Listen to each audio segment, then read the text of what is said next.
Okay, hi, welcome back to another Catharsis Healing Talk. My name is Helmut. I am here with our beautiful friends Laura and Meredith. Hi, guys. And of course, Kay, my wife, Kay Cadell Whitaker. And hi, Kay. And today we're going to do the first talk on a series of talks about life energy and the Dance of the Earth Fire Serpent Life Energy Initiation Ceremony. Today's talk is about what is life energy. Let me find the title for the following three talks. The next one is life energy and the field of awareness. And number 3 is the importance of life energy on an awakening journey. And number 4 is the importance of life energy in healing work, including self-healing. So today we are talking about what is life energy. Okay. All right. Life energy. This is a really big topic. It's a very important topic. It's kind of the first thing to be talked about, the last thing to be talked about, and a lot in between too.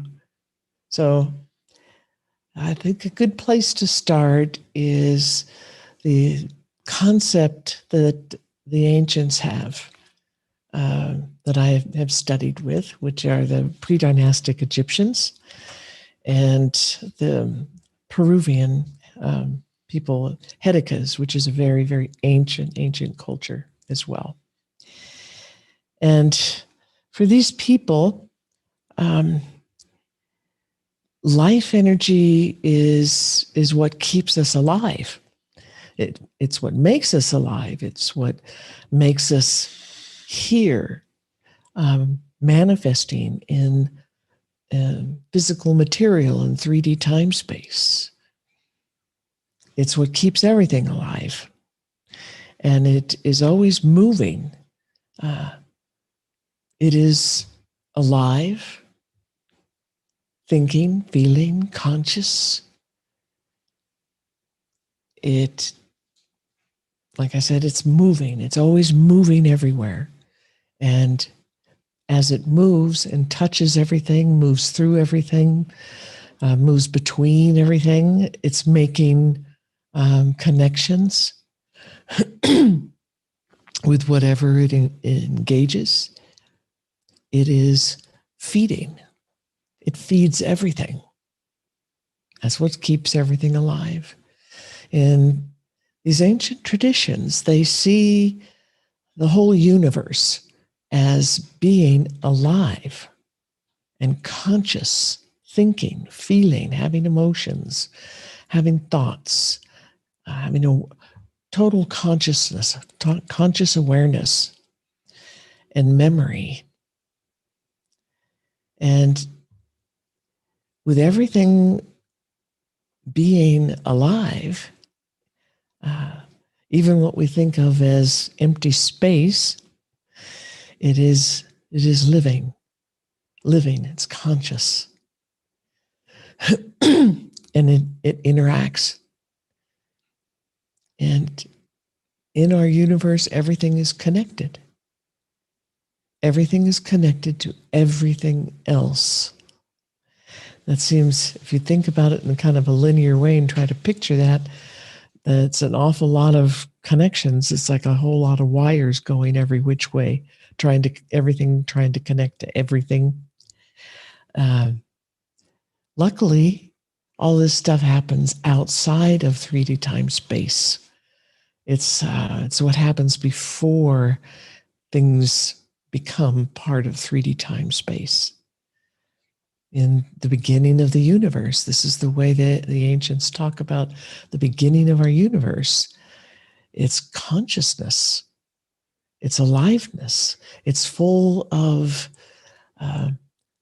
living, active, interactive awareness.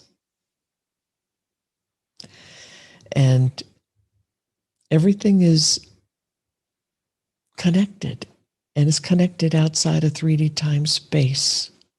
which means it's totally nonlinear. What all of this aliveness is, this consciousness, and all the entities that exist in our universe, lots and lots and lots, all different kinds, all being very, very much alive and conscious and thinking and feeling emotionally and having goals and purpose and things that we're familiar with as humans. They have all that too.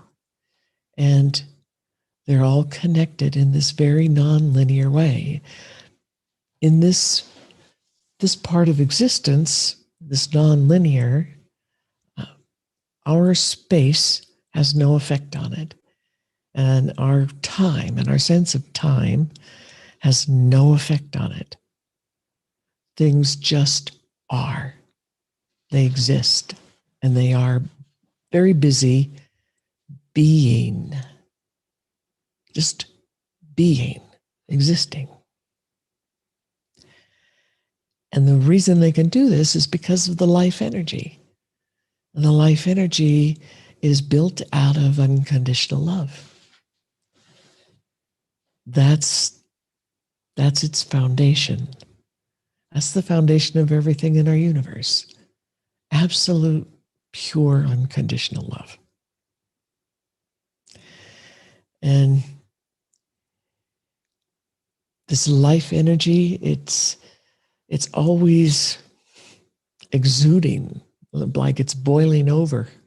The pot is overflowing with this love. And it's moving. Life energy moves. It's like rivers, like an ocean, like the wind. And it moves between everything. It moves inside everything. And it feeds.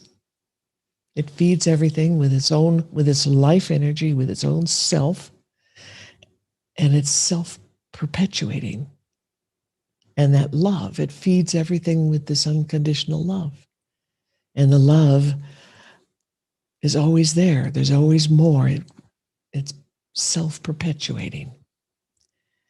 So this life energy is being a little bit like the mailman, traveling everywhere, collecting info, and delivering it to everybody, everything, keeping everybody totally informed. And all of this is happening outside of time and space. It's instantaneous when you're looking at it from our physical, human, 3D time, space, very material existence. It looks very instantaneous. For us, this life energy, it knows everything. It carries with it all knowledge. It carries with it all history in our universe. Very possibly history from outside of our universe, the news and such. But mostly in our universe, we're concerned with things that are part of our own universe. We're really focused in on what we do here. So this life energy, it also carries all potential. All the potential of everything. Every probability. It is involved with our stream of reality and time and space. But in it, there are all the other possible parallel realities and other kinds of dimensions and doorways to dimensions. And it's said that life energy contains everything. everything that we might need, everything that we might be curious about, want to know, want to experience. It contains everything. And it is flowing through us all the time in various different ways and directions. One of the main streams is coming up from the earth, comes up through the chakras below our feet and then into the chakras of our feet, goes up the legs and up the torso, the main channel, that central channel of the chakra system, goes in and out of all the chakras. And it's healing everything that it touches. It's feeding everything. It's loving everything, giving lots of love. Heals everything. And while it is in our space, in our form, and in our spirit, our song, it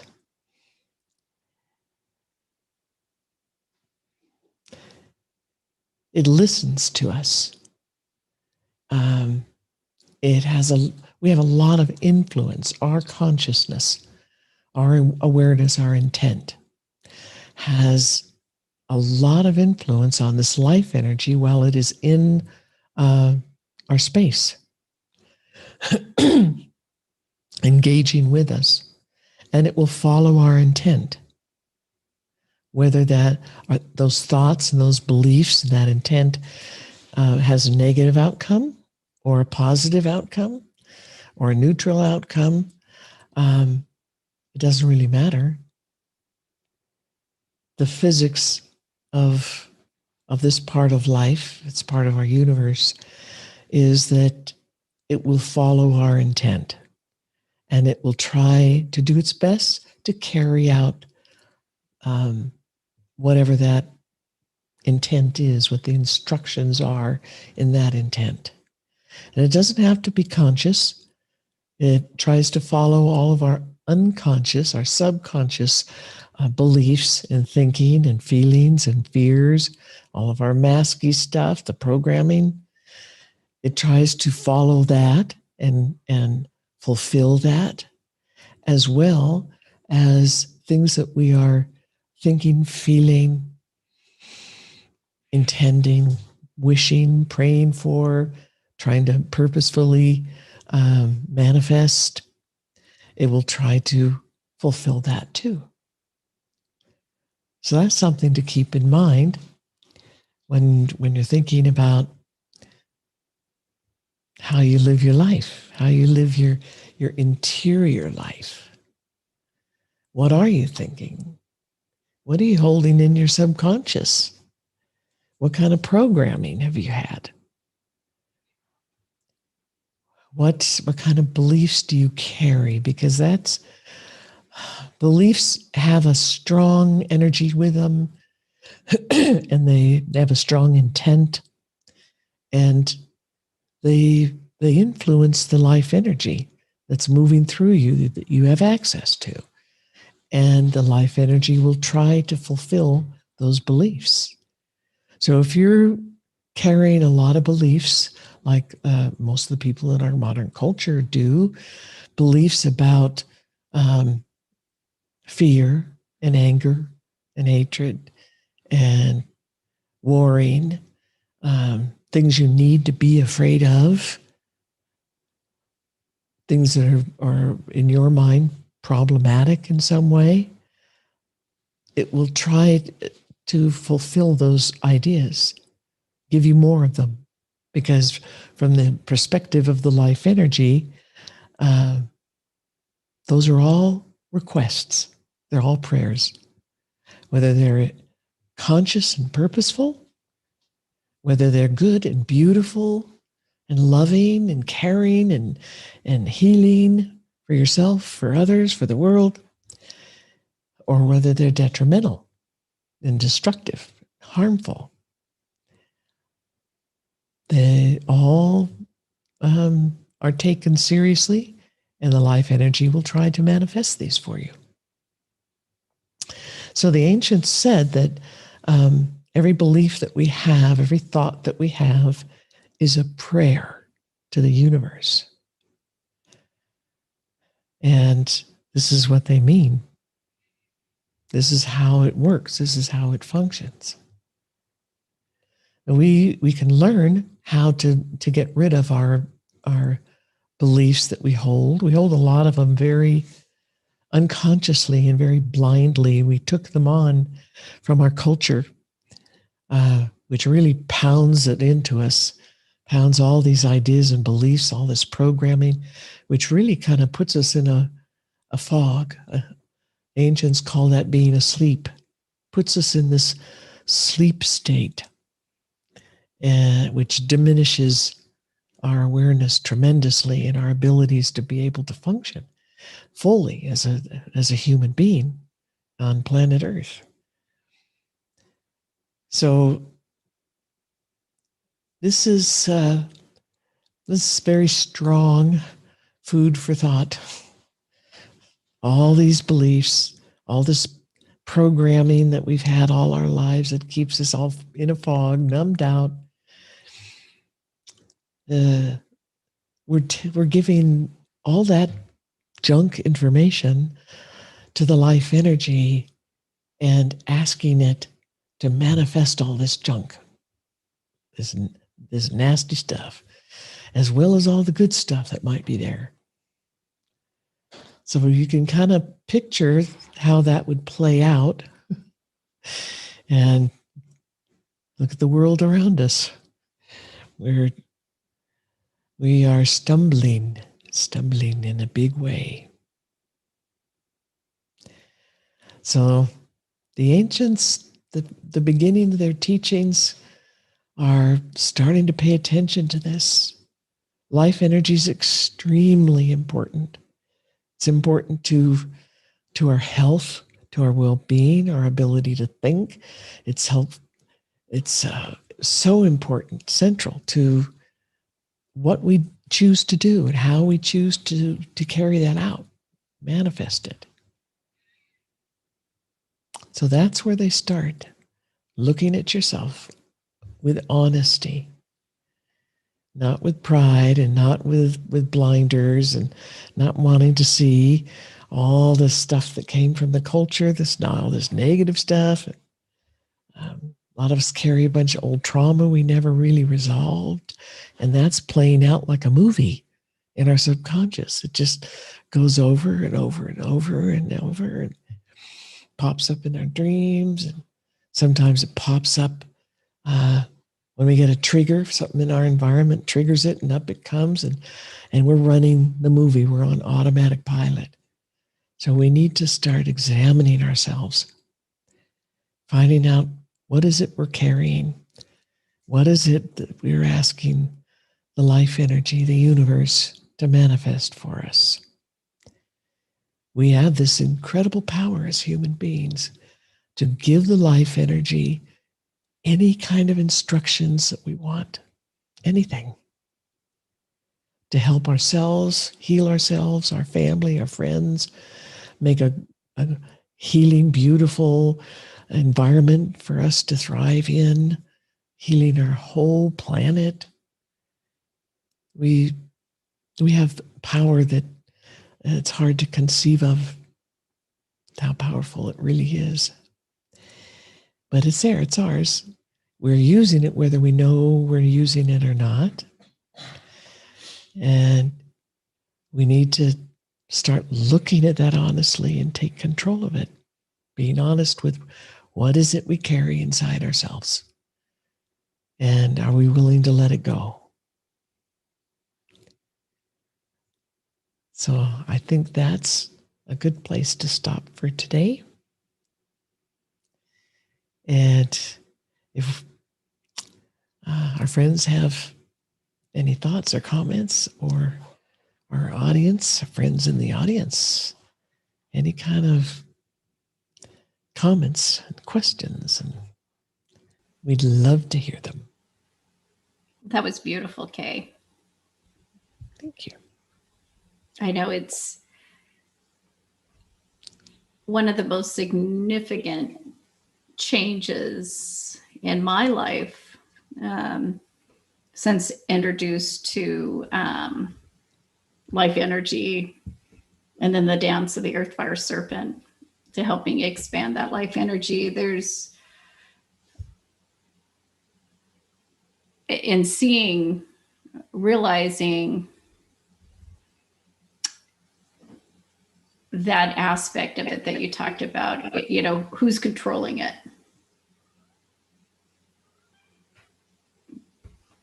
Is there someone in your house? There is a cat talking away. I could hear it. Yeah, she joins us for ceremonies and classes all the time and talks like this. And she's agreeing with yeah, she's agreeing. Yeah, it's there's been a significant difference in my life. The more and more I own that life energy. And I know later we're going to talk about the health of it, but there's, you know, that's a huge aspect of it. I'm not opening up that yet. Everybody needs to stay and keep listening to the last one because but it's the manifesting quality of bringing things to your life that you want. You know, and offering gratitude to those things when they show up. So the life energy sees that means yes, more, please.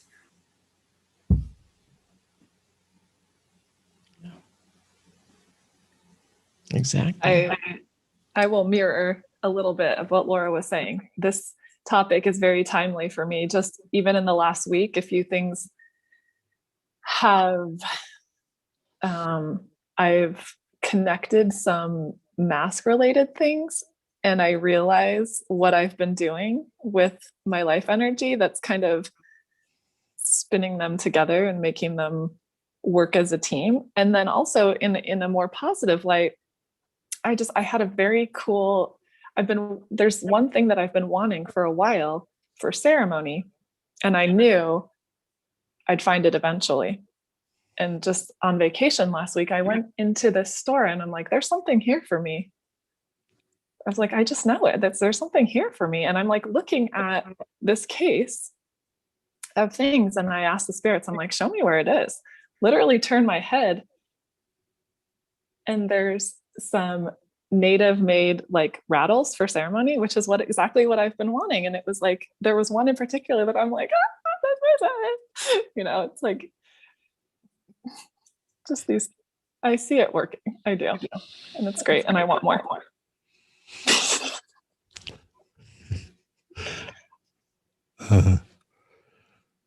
Beautiful start, Kay. Thank you. Thank you. Thanks, Laura. Thanks, Meredith. We are doing these talks about life energy and the life energy initiation because we are offering the life energy course coming up in June. We're going to have actually the course you can join right away, but the part of the course is a life energy initiation guided by Kay. The ceremony is called the Dance of the Earth, Fire, Serpent, and it happens on June 12th, I believe, Saturday, June 12th. And a bunch of people from around the country and the world. Some are going to get in person, I believe, at an undisclosed location. It's secret. It's a secret. But it's being taught online. And like I said, Kay is going to guide it live. Beautiful, beautiful ceremony.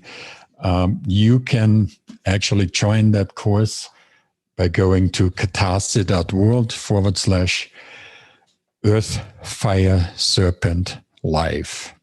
That's the page. And let's see. If you want to hear more about our talks and watch more about our talks and catch the recording from this one and the following in this series, go to our library at katharsis.world/library. And if you want to talk with us, Laura, Meredith, where can people find you? You want to share that? They can find me at info@laurakeddy.com, LORAKEDDIE.com.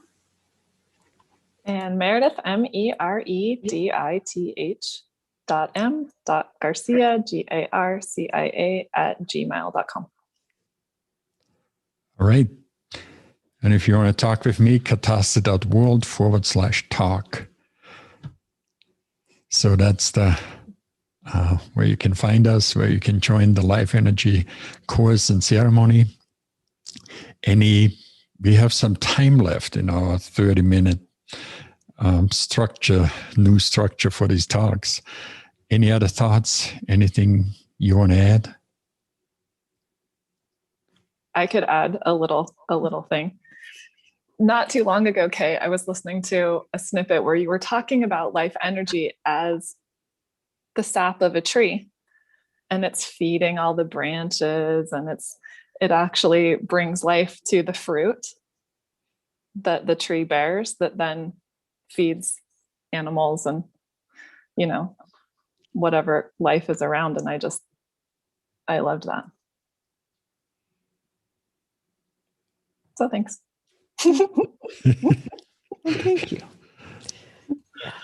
There was one question in the Healing Talk Facebook page that I think we can answer with a quick yes, no, and encourage to come listen to more. It's a good tease for next talk. Let me read it real quick. It's from Relationships and Yoga. So healing, thank you. Is life energy different than the field of awareness?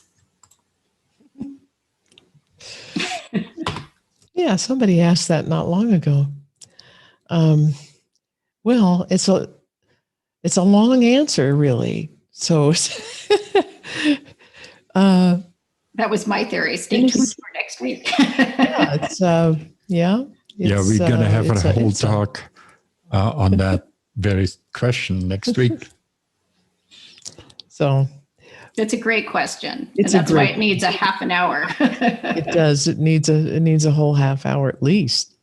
I mean, all these things, I could just keep talking and talking. And I mentioned that the life energy is coming up from the earth. It also comes down through the top of your head from the sun and the galaxy and the universe. And it comes in, you could kind of say sideways. It's just coming in every which way and going out again. It's a river. It's an ocean. It's moving. So maybe stop and try to feel it, because it's there. It's there. It's non-linear, so it's a little trickier to feel. You got to learn how to tune into the non-linear and not think about it with sentences in your mind, because that's linear and that keeps you away from feeling the non-linear, the spiritual, the energetic. So that's a good thing to try between now and the next talk. And it'll kind of warm you up to the next talk about the field. The field of awareness has other names: the field of aliveness, the field of consciousness, the field. And we're going to talk all about it next week, Thursday, noon Mountain Time. Same stations. It'll be fun. Thank you. Thank you so much, Kay. Thank you. Thank you both. Thank all of you. Thanks, everybody, thank you so much for listening. All that you do. And joining. We see you next time. Love you. Love you. Love you all. Bye-bye. Bye-bye.